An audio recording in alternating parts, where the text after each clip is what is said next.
लक्ष्मी नारायण बहुत भोला लड़का था। वह प्रतिदिन रात में सोने से पहले अपनी दादी से कहानी सुनाने को कहता था। दादी उसे नागलोक, पाताल लोक, चंद्रलोक, सूर्यलोक आदि की कहानी सुनाया करती थी। एक दिन दादी ने उसे स्वर्ग का वर्णन सुनाया। स्वर्ग का वर्णन इतना सुंदर था कि उसे सुनकर लक्ष्मी नारायण स्वर्ग देखने के लिए हट करने लगा।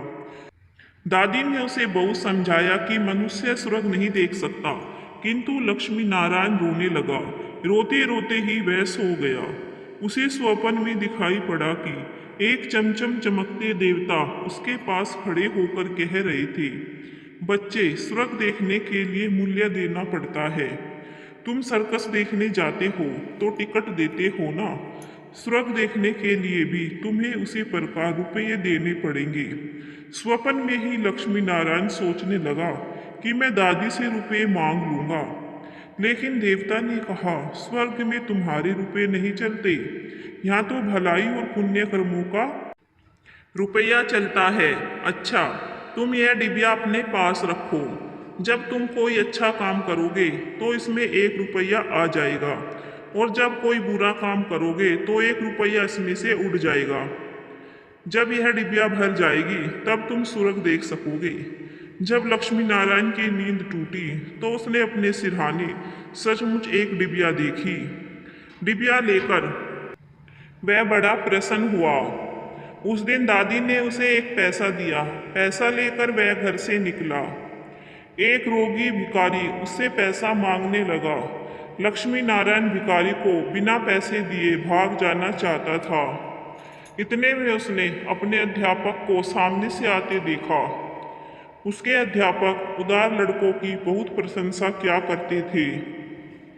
उन्हें देखकर लक्ष्मी नारायण ने भिखारी को पैसा दे दिया। अध्यापक ने उसकी पीठ ठोकी और प्रशंसा की। घर लौटकर लक्ष्मी नारायण ने वह डिबिया खोली, किंतु वह खाली पड़ी थी। इस बात से लक्ष्मी नारायण को बहुत दुख हुआ। वह रोते रोते सो गया। सपने में उसे वही देवता फिर दिखाई पड़े और बोले, तुमने अध्यापक से प्रशंसा पाने के लिए पैसा दिया था, सो प्रशंसा मिल गई, अब रोते क्यों हो। किसी लाभ की आशा से जो अच्छा काम किया जाता है वह तो व्यापार है, वह पुण्य थोड़ी है। दूसरे दिन लक्ष्मी नारायण को उसकी दादी ने 2 आने पैसे दिए। पैसे लेकर उसने बाजार जाकर 2 संतरे खरीदे। उसका साथी मोतीलाल बीमार था। बाजार से लौटते समय वह अपने मित्र को देखने उसके घर चला गया। मोतीलाल को देखने उसके घर वैद्य आए थे। वैद्य जी ने दवा देकर मोतीलाल की माता से कहा, इसे आज संतरे का रस देना है। मोतीलाल की माता बहुत गरीब थी। वह रोने लगी और बोली, मैं मजदूरी करके पेट भरती हूँ। इस समय बेटे की बीमारी में कई दिन से काम करने नहीं जा सकी। मेरे पास संतरे खरीदने के लिए 1 पैसा भी नहीं है। लक्ष्मी नारायण ने अपने दोनों संतरे मोतीलाल की माँ को दिए। वह लक्ष्मी नारायण को आशीर्वाद देने लगी। घर आकर जब लक्ष्मी नारायण ने अपनी डिबिया खोली तो उसमें 2 रुपये चमक रहे थे। एक दिन लक्ष्मी नारायण खेल में लगा था। उसकी छोटी बहन वहां आई और उसके खिलौनों को उठाने लगी। लक्ष्मी नारायण ने उसको रोका। जब वह नहीं मानी तो उसने उसे पीट दिया। बेचारी छोटी बहन रोने लगी। इस बार जब उसने डिबिया खोली तो देखा कि उसके पहले के इकट्ठे कई रुपए उड़ जाते हैं। उसे बड़ा पश्चाताप हुआ। आगे से उसने कोई बुरा काम नहीं करने का पक्का निश्चय कर लिया। लक्ष्मी नारायण पहले रुपये के लोभ से अच्छा काम करता था। धीरे धीरे उसका स्वभाव भी अच्छा काम करने का हो गया। अच्छा काम करते करते उसकी डिबिया रुपयों से भर गई। वह स्वर्ग देखने की आशा से प्रसन्न होता। उस डिबिया को लेकर वह अपने बगीचे में पहुंचा।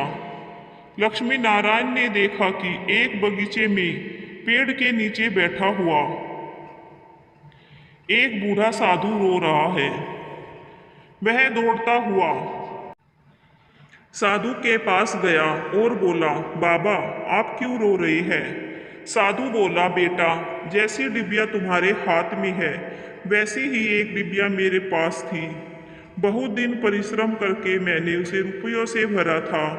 बड़ी आशा थी कि उसके रुपयों से स्वर्ग देखूंगा, किंतु आज गंगा जी में स्नान करते समय वह डिबिया पानी में गिर गई। लक्ष्मी नारायण ने कहा, बाबा आप रो मत, मेरी डिबिया भी भरी हुई है, आप इसे ले लो। साधु बोला, तुमने इसे बड़े परिश्रम से भरा है, तुम्हें इसे देने से दुख होगा। लक्ष्मी नारायण ने कहा, मुझे दुख नहीं होगा बाबा, मैं तो लड़का हूँ, मुझे अभी पता नहीं कितने दिन जीना है। मैं तो ऐसी कई डिबिया रुपये इकट्ठे कर सकता हूँ। आप बूढ़े हो गए हैं, आप अब दूसरी डिबिया पता नहीं भर पाओगे या नहीं, मेरी डिबिया ले लीजिए। साधु ने डिबिया लेकर लक्ष्मी नारायण के नेत्रों पर हाथ फेर दिया। लक्ष्मी नारायण के नेत्र बंद हो गए, उसे स्वर्ग दिखाई पड़ने लगा। ऐसा सुंदर स्वर्ग कि दादी जी ने स्वर्ग का वर्णन किया था। वह वर्णन तो स्वर्ग के एक कोने का भी ठीक वर्णन नहीं था। जब लक्ष्मी नारायण ने नेत्र खोला तो साधु के बदले स्वप्न में दिखाई पड़ने वाला वही देवता उसके सामने प्रत्यक्ष खड़ा था।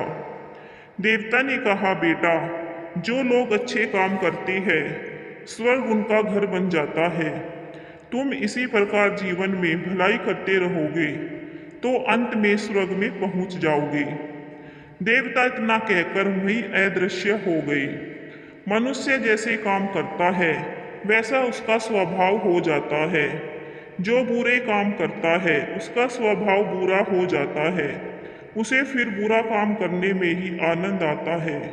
जो अच्छा काम करता है उसका स्वभाव अच्छा हो जाता है, उसे बुरे काम करने की बात भी बुरी लगती है। वीडियो अगर पसंद आया हो तो वीडियो को लाइक और चैनल को सब्सक्राइब जरूर करें और अपने दोस्तों के साथ शेयर भी इसको जरूर करें। धन्यवाद दोस्तों, इसी तरह हमारे चैनल से जुड़े रहें।